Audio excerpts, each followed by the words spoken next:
There are 32 trees to disconnect. We need to fully disconnect the subsea infrastructure. It's come to the end of its life. We are trying something new that will enable us to complete the project without the divers. The tricky bit, installing blind flange. Having a remotely operated vehicle doing the task takes away a lot of the risk.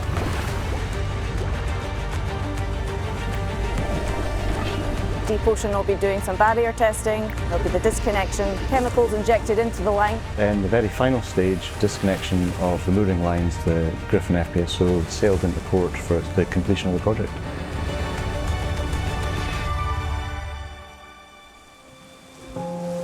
After more than 30 years, Gryphon, the first purpose-built FPSO in the North Sea, is about to be decommissioned. The first phase of work was the disconnection of the FPSO. With the risers now disconnected, it's time to cut the moorings. We're cutting the moorings prior to the FPSO sailing away. They're cut using an ROV with a cutting tool. We had to select a tool that was compatible with the vessel. A lot of these vessels don't have cranes, so that was one of the big challenges. Working in the North Sea presents its own set of challenges. We were cutting the chains vertically. They were still connected to the FPSO, and as we got through the operation, that got slightly more challenging, just because there were fewer chains holding the FPSO into position. We've got the heading control tugs, ensuring that the FPSO doesn't change heading or station, it stays in a kind of similar position. The Gryphon FPSO is now free to sail away for the first time in over 3 decades. There are still some operations required to cut the riser stubs, so there's no protrusions under the keel, which would mean that it can be towed into the yard that is its final destination. As the Gryphon sails away, attention now returns to the recovery of the remaining subsea infrastructure.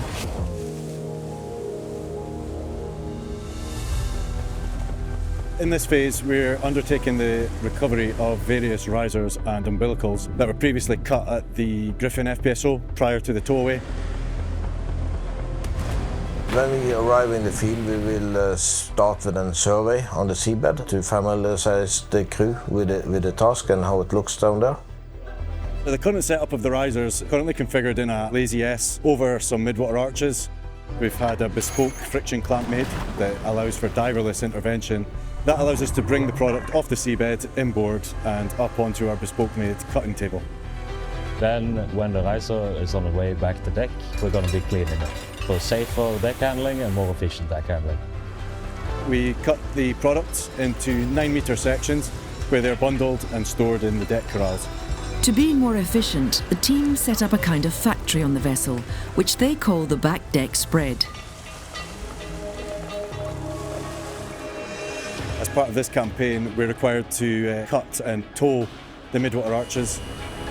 The midwater arch is a big buoy, basically, that's tied to the seabed. We are combining efficiency with safety. We just cut off and it floats up to the surface by itself. And this is a huge structure, so it's exciting to see.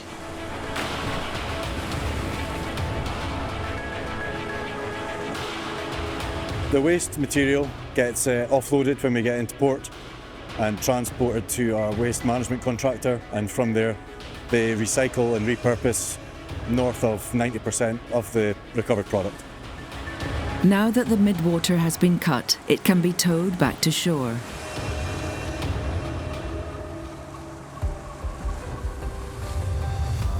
DeepOcean are at the forefront of the diverless solutions to subsea engineering. Due to the collaboration between both our Norwegian and Aberdeen office, it really works well.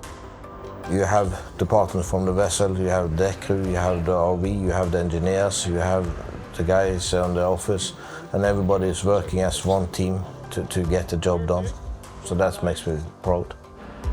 It's really good to see that all the manpower, the design engineering and the concept works, and it's all come to fruition. It's exciting to see the project coming to an end. Now everything is gone, and nice to see that we have actually done something big. This project's been really exciting because there's been a lot of industry firsts. There's been a lot of late nights put into this project, so it's good to see it all finally come to an end safely and successfully. Gryphon is now officially decommissioned. The success of the project is a testament to the teams working offshore and the skilled team onshore.